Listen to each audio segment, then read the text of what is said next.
Let's take a look at some of the basic rules for antidifferentiation, which we also refer to as the process of finding indefinite integrals. In the first of the 6 examples you see here, we have the antiderivative of dx. Well, the antiderivative of dx is just going to be x plus some constant of integration. We're going to pick up constant of integration anytime that we take an antiderivative or an indefinite integral, and that really is the indefinite part. We don't know what constant may have originally been there, since the derivative of that constant would end up being 0 and kind of disappearing. In the second example, the antiderivative of 5 dx, we can make use of the constant multiple rule, which says that 5 times the antiderivative of dx is the same thing. That is, once again, we can move a 5 across, in this case, the integral symbol.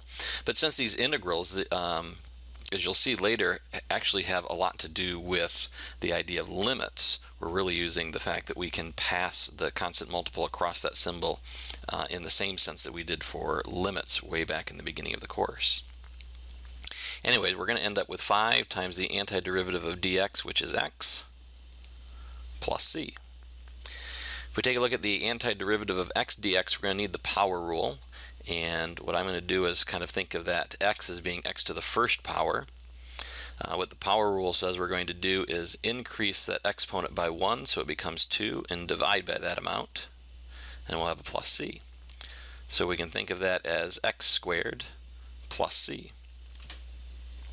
We can also, if we choose, write that as 1/2 x squared plus c.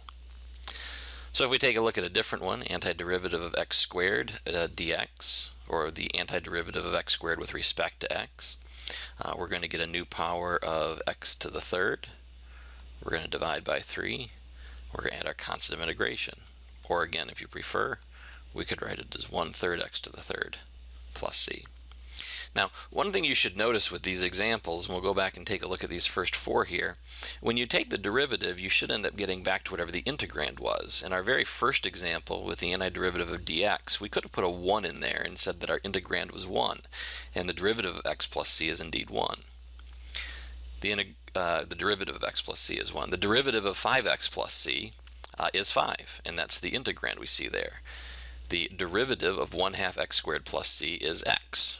And that's exactly the integrand that you see there. The derivative of 1/3 x to the third plus c is x squared. That's the integrand there. So you can check all of these problems by going back and taking the derivative of your answer and making sure you get back to the integrand. Now, 2 more examples that involve the power rule but involve some different exponents. The first one here has a negative exponent to it. We're going to use the same idea.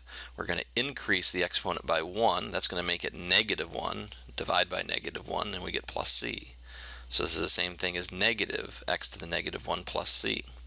Try taking the derivative of that, and you should end up back where you started, x to the -2 or 1 over x squared if you prefer. With x to the 3/2, we're going to increase the power by 1, giving me x to the 5/2.